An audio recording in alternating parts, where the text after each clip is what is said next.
இறந்ததுக்கப்புறம், அதாவது ட்ரெயின் விட்டு இறங்கினதுக்கப்புறம் நம்ம எங்கே போவோம்? அது யாருக்காவது தெரியும்? மரணத்துக்கு அப்புறம் என்ன நிகழுது அப்படிங்கிறது தெரியுதா?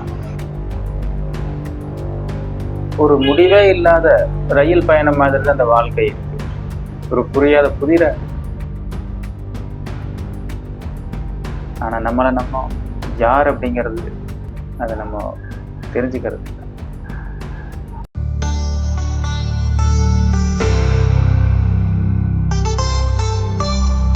தெவிட்டாத ஞான தெளிவையும் காட்டி ஐம்புலன் தன்னை அடக்கும் உபாயம் இன்புறு கருணை இனிதன கருளி கருவிகள் ஒடுங்கும் கருத்தினை அறிவித்து இருவினை தன்னை அறுதிரல் கடித்து தத்துவ நிலையை தந்தனை ஆண்ட வித்தக விநாயகா விரைகழல் சரணே. குரு பிரம்மா குரு விஷ்ணு குருதேவோ மகேஸ்வரः குரு சாக்ஷாத் பரபிரம்ம தஸ்மை ஸ்ரீ குருவே நமः. அசதோமா சத்கமயம் தமசோமா ஜோதிர்கமய மிருத்யோமா அமிர்தங்கமய. ஓம் சாந்தி சாந்தி சாந்தி. எம்மை பொய்மையிலிருந்து மேன்மைக்கும் இருளிலிருந்து ஒளிக்கும் நிலையாமையிலிருந்து நிலை பெற்றிருக்கும் இட்டுச் செல்வாயாக. ஓம் சாந்தி சாந்தி சாந்தி. அன்புள்ள ஆன்மநேய அன்பர்களே வணக்கம். இறையருளும் குருவருளும் என்றும் உங்களுக்கு குறித்தாங்க. இன்னைக்கு சமய வகுப்பு சத்சங்கத்துல நம்ம பார்க்க போற பாடம் ஜகத்குரு ஸ்ரீ ஆதிசங்கரர் அருளிய பஜகோவிந்தம் பாடல் 8. பாடல் படிக்கிற கேளுங்க. காதே காந்தா கஸ்தே புத்திர சம்சாரோ ஆயம தீவ விசித்திர கஸ்யத்வம் வா குத ஆதாயஸ் தத்துவம் சிந்தைய ததிக பிராத. இதுக்கு என்ன அர்த்தம் அப்படின்னா, உன் மனைவி யார், உன் மகன் யார், இந்த சம்சாரம் மிகவும் விசித்திரமானது, நீதான் யாருடையவன், எங்கிருந்து வந்தாய், அந்த தத்துவத்தை இங்கு எண்ணிப்பார் தம்பி. உன் மனைவி யார், உன் மகன் யார்? ஏன்னா இந்த உலகம் விசித்திரமானது தான். நம்ம இந்த உலகத்துல பிறந்த உடனே நம்மளுக்கு எதுவும் ஞாபகத்தில் இல்லை. அதுக்கப்புறம் கொஞ்சம் கொஞ்சமா அம்மா முகத்தை பார்த்து புன்முறுவல் பூத்து, அதுக்கப்புறம் அவங்க அப்பாவை அறிமுகப்படுத்துறாங்க. அப்புறம் அம்மா அப்பா கிட்ட பழகி வளர்ந்து இப்படியே வாழ்க்கை போயிட்டு இருக்கு. திடீர்னு உலகத்துல பிறந்துட்டோம், அம்மா அப்பாவோட பயணிக்கிறோம். அப்ப நான் பிறக்கறதுக்கு முன்னாடி எங்க இருந்தேன், எப்படி நான் பிறந்து இந்த உலகத்துல வாழ்ந்துட்டு இருக்கேன், இது ஒரு விசித்திரமானது தான். ஏன்னா இதை பத்தி யாருமே சிந்திக்கிறது இல்லை. குழந்தை கொஞ்சம் நடக்க ஆரம்பிச்சோடனே கொண்டு போய் ஸ்கூல்ல சேர்க்கிறாங்க. அப்புறம் அது ரேஸ் குதிரை மாதிரி ஓடிட்டே இருக்க வேண்டியதா இருக்கு. எங்க இதை பத்தி சிந்திக்கிறதுக்கு நேரம்? என்ன எக்ஸாம்ல நிறைய மார்க் எடுக்கணும் இல்லை, அப்புறம் அதெல்லாம் சிந்திக்கிறதுக்கு நேரம் இருக்காது அந்த குழந்தைக்கு. இந்த வாழ்க்கை அப்படியே நம்ம யோசனை பண்ணி பார்த்தோம்னா விசித்திரமா தான் இருக்கு. ஒரு நீண்ட ரயில் பயணம் மாதிரி. நீண்ட ரயில் பயணம்னா முடிவே இல்லாத ரயில் பயணம் மாதிரி சொல்லலாம். உதாரணத்துக்கு கொச்சின் டு கோரக்பூர் எக்ஸ்பிரஸ் எடுத்துக்குவோம். அது கொச்சின்ல இருந்து வரும்போது நம்ம கோயம்புத்தூர் ஜங்ஷன்ல ஏறுறோம். அங்க ஏற்கனவே அந்த பெட்டியில நிறைய பேர் இருப்பாங்க. அதுக்கப்புறம் நம்ம அவங்களோட அறிமுகமாகிறோம். ரயில் சிநேகம்னு சொல்லுவாங்களே, அந்த மாதிரி எங்கேருந்து வர்றீங்க, எங்க எது வரைக்கும் போறீங்க அப்படின்னு விசாரிச்சு ஒரு ரயில் சிநேகம் சொல்லக்கூடிய ஒரு தற்காலிகமான ஒரு நட்பு. ஏன்னா அது ரயில் சிநேகம், அது நம்ம இறங்க வேண்டிய இடம் வந்துருச்சுன்னா அப்புறம் அதோட மறந்துடுவோம். அப்புறம் ரயில் ஈரோடு வரைக்கும் போனோம்னா அங்க கொஞ்சம் பேர் ஏறுறாங்க, கொஞ்சம் பேர் இறங்குறாங்க. அப்புறம் அப்படியே ரயில் தொடர்ந்து பயணிச்சுட்டு இருக்கு. அப்புறம் உத்தரப்பிரதேசம் எல்லாம் தாண்டி ஜான்சி எல்லாம் தாண்டி போகுது. அங்க நிறைய பேர் ஏறுறாங்க, இறங்குறாங்க. நம்ம எது வரைக்கும் டிக்கெட் வாங்கியிருக்கிறோமோ நம்ம இறங்கிடுறோம். அப்போ அந்த ரயில் பயணம் தொடர்ந்துதான் இருக்கு. இப்படிதான் நம்ம பிறக்கும்போது ஏற்கனவே அம்மா அப்பா நம்ம கூட இருந்தாங்க. அவங்களோட சேர்ந்து பயணிக்கிறோம். இடையில மனைவி அப்படிங்கிற பந்தம் உண்டாகுது, திருமணம் நடக்குது. அவளோட சேர்ந்து கொஞ்ச காலம் பயணிக்கிறோம். அதுக்கப்புறம் குழந்தைகள் அப்படிங்கிற பந்தம் ஏற்படுது. அதாவது அவங்க அந்த பெட்டியில் ஏறுறாங்க, அவங்களோட சேர்ந்து மறுபடியும் பயணிக்கிறோம். போகிற வழியில் அப்படி போகிற போக்கில் அம்மா அப்பா இறங்கிடுறாங்க. அதாவது அவங்க நம்மளை விட்டு போயிடுறாங்க, இந்த உலகத்தை விட்டு போயிடுறாங்க. அதுக்கப்புறம் அப்படியே தொடர்ந்து பயணிச்சுட்டு இருக்கோம். ஒரு கட்டத்தில் நம்ம இறக்க வேண்டிய சூழ்நிலை இறக்கிடுறோம். அப்புறம் அப்படியே அந்த பயணம் தொடருது. இப்படி ஒரு முடிவே இல்லாத ரயில் பயணம் மாதிரி தான் அந்த வாழ்க்கை இருக்கு. ஒரு புரியாத புதிரா இருக்கு. மரணத்துக்கு அப்புறம் நம்ம எங்க போறோம், என்ன ஆகிறோம், இதை பத்தி நம்ம எப்பவுமே சிந்திக்கிறது இல்லை. நீதான் யாருடையவன்? சரி, அம்மா அப்பா ஓட பையன் சொல்றோம். அதுக்கு முன்னாடி நம்ம இறந்ததுக்கு அப்புறம், அதாவது ட்ரெயின் விட்டு இறங்கினதுக்கு அப்புறம் நம்ம எங்க போவோம் அது யாருக்காவது தெரியுமா? மரணத்துக்கு அப்புறம் என்ன நிகழுது அப்படிங்கிறது தெரியுதா? எங்கிருந்து வந்தாய்? ஏன்னா இதை பத்தியெல்லாம் நம்ம யோசிக்கிறது தான் இந்த நான் யார் அப்படின்னு நம்ம தேடும் போதுதான், அந்த தேடல் தான் ஆன்மீகத்தின் ஆரம்பம். நான் யார்? அதைத்தான் இங்க ஜெகத்குரு ஆதிசங்கரர் சொல்றாரு, அந்த தத்துவத்தை இங்க எண்ணிப்பார் தம்பி. ஏன்னா நம்ம தேவையில்லாத ஏதேதோ கத்துக்கிறோம். கீதையில, ஸ்ரீமத் பகவத்கீதையில பகவான் சொல்ற மாதிரி, அவர்கள் வீணான கோரிக்கையும் வீணான செயல்களையும் வீணான அறிவையும் வைத்துக்கொண்டு விவேகமற்றவர்களாய் ராட்சசி, அசுரி, மோகினி என்ற தன்மைகளை அடைகிறார்கள்.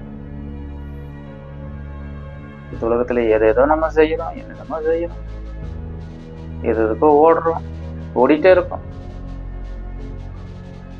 ஆனா என்ன சாதிச்சோம் அப்படின்னா,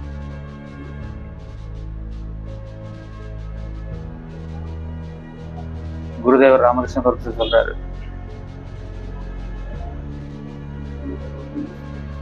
ஒருத்த கஷ்டப்பட்டு ஒரு நீதிமன்றத்துல குமாஸ்தா வேலை வாங்கிட்டான். அதாவது கோர்ட்ல. உடனே அவனுக்குள்ள ஒரே சந்தோஷம், நான் கிளர்க் ஆயிட்டேன், கோர்ட்ல வேலை கிடைச்சிருச்சு. அவனுடைய அந்த மனசும்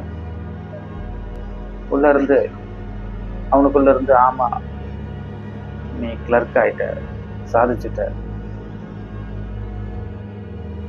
அப்புறம் அந்த வேலை பார்த்துட்டு அவன் வக்கீலுக்கு படிக்கிறான். அந்த குமாஸ்தா வேலை பார்த்துட்டு வக்கீலுக்கு படிக்கிறான். அப்புறம் அதே கோர்ட்ல வக்கீலும் ஆயிடுறான். உடனே அவனுக்கு ஒரே சந்தோஷம், நான் வக்கீல் ஆயிட்டேன், இதே கோர்ட்ல சாதிச்சுட்டேன். அவனுடைய அந்த மனசு, உள்ள இருக்கக்கூடிய மனசு என்ன சொல்லுது? ஆமா, நீ சாதிச்சுட்ட. அப்புறம் நிறைய வக்கீல் ப்ராக்டிஸ் பண்ணி நிறைய கேஸ் எல்லாம் வாதாடி நல்ல எக்ஸ்பீரியன்ஸ் ஆகி அதே கோர்ட்ல ஜட்ஜ் ஆயிடும், நீதிபதி ஆயிடுறாரு. உடனே ஆஹா, நான் நீதிபதி ஆயிட்டேன், சாதிச்சுட்டேன் அப்படின்னு சொல்றேன். அவனுடைய அந்த மனசு ஆமா நீ சாதிச்சுட்டேன்னு எதிரொலிக்குது. அப்புறம் எல்லாத்துக்கும் ஒரு முடிவு இருக்குல்ல, ரிட்டையர்ட் ஆயிடுறாரு. அப்புறம் வீட்டுல அப்படியே ஒரு கைத்துக்கட்டல் போட்டு படுத்துட்டு, இத்தனை காலம் நம்ம என்ன சாதிச்சோம்? எத்தனையோ வழக்குகள்,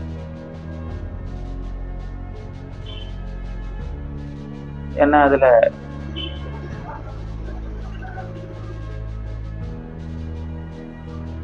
நிறைய இடங்கள்ல அந்த வழக்கறிஞர் தொழில் எல்லாம் பாத்தீங்கன்னா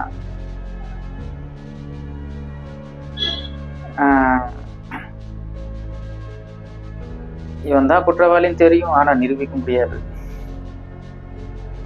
அதனால அவனை விடுதலை செய்ய வேண்டிய கட்டாயம் ஏற்படும்.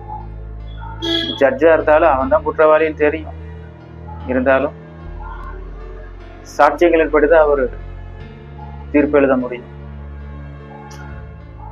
அப்போ ஒரு சில நேரங்களில் மனசாட்சி உறுத்தும். இப்படி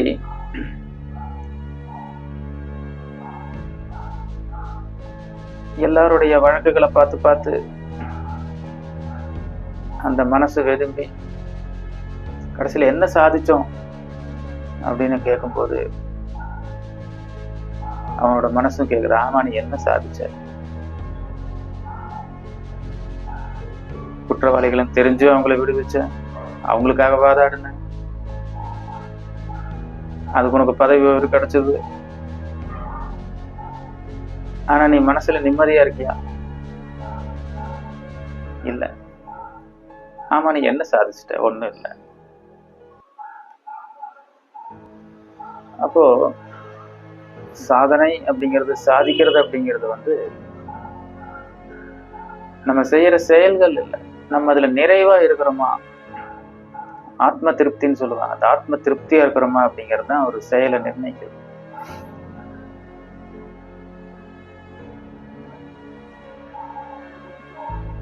அந்த தத்துவத்தை இங்க எண்ணிப்பார் தம்பி. இப்பதான் கீதை உதாரணம் சொன்னேன்.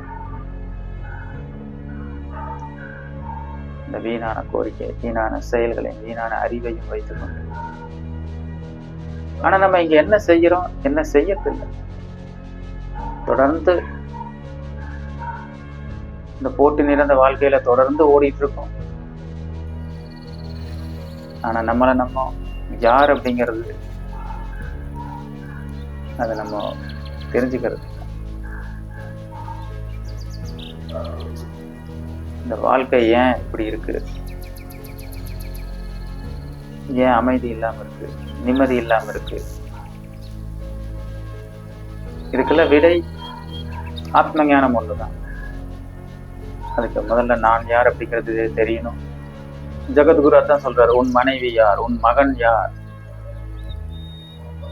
இந்த சம்சாரம் மிகவும் விசித்திரமானது. ஏன் இந்த பாடல்ல மனைவி பத்தி மகன் பத்தி சொல்றாரு? ஏன்னா இதெல்லாம் தான் நம்மளை இங்க கட்டி போட்டுருக்கு, பந்தப்படுத்திருக்கு, தன்னைத்தான் உணர முடியாம செஞ்சிருது. இந்த சம்சார வாழ்க்கை தான் நம்மளை ஓட வைக்குது, நம்மளை உணராம செய்யுது. அதனாலதான் குறிப்பிடுறார், நீதான் யாருடையவன். இன்னொருட மகன் சொல்றோம், எது இந்த உடலா? இறந்ததுக்கு அப்புறம் இன்னாருடைய மகன் அப்படின்னு எல்லாம் யாரும் சொல்ல மாட்டாங்க, பிணம் அதுக்கு பேர். அதனால இந்த தத்துவத்தை இங்கு எண்ணிப்பார் தம்பி அப்படின்னு சொல்லி அன்பா சொல்றார். தம்பி, சும்மா இந்த டுக்ரிங்கரனே நாயமெல்லாம் இங்க பேசிட்டு இருக்காத. இந்த வேத முதல்ல ஆரம்பத்துல படிச்சோமே, முதல் பாடல்ல பஜகோவிந்தம் பஜகோவிந்தம் பஜகோவிந்தம் மூடமதே சம்பிராப்தேஷன் நிகிதே காலே நகி நகி ரசதி டுக்ரிங்கரனே. அந்த டுக்ரிங்கரனே அப்படிங்கிறது வேத வியாகரண தாது பாடம். சும்மா அந்த மனப்பாடம் பண்ணிட்டு ஒப்பிக்கிறது இதெல்லாம் இங்க வேலைக்கு ஆகாது. இந்த தத்துவத்தை எல்லாம் கொஞ்சம் எண்ணிப்பாரு. அப்ப இந்த பாடல் மூலமா ஜெகத்குரு ஆதிசங்கரர் என்ன சொல்றாரு அப்படின்னா, இந்த சம்சார வாழ்க்கை, மகன் மனைவி, கீதையிலும் கூட பகவான் சொல்றாரு, மகன் மனைவி வீடு இவைகளில் ஒட்டுதல் இல்லாமை, அதுதான் ஞானத்தின் அடையாளம். அந்த ஞானம், ஆத்ம ஞானம் உங்களுக்கு ஏற்பட இந்த மாதிரியான சம்சார வாழ்க்கையில உங்களுக்கு ஒரு வைராக்கியம் வர ஆரம்பிக்கும், ஒட்டுதல் இல்லாம இருக்கும். அது ஞானத்தினுடைய அடையாளம். அப்ப அது மூலமா தான் இந்த பந்தங்கள்ல இருந்து நம்ம விடுபடும் போதுதான் நம்மளோட ஆத்மாவை உணர முடியும், இறைவனை உணர முடியும். அப்படி அந்த இறைவனை உணரத்தான் ஜெகத்குரு ஆதிசங்கரர் இங்க வலியுறுத்துறாரு. இதுதான் இந்த பாடலுக்கு அர்த்தம். அந்த தத்துவத்தை இங்க எண்ணிப்பார் தம்பி அப்படிங்கிறதோட நம்ம இது பாடல் முடியுது. இன்றைய சமய வகுப்பு சத்சங்கமும் இதோட முடியுது. அடுத்த வகுப்புல நம்ம அடுத்த பாடல்ல சந்திப்போம்.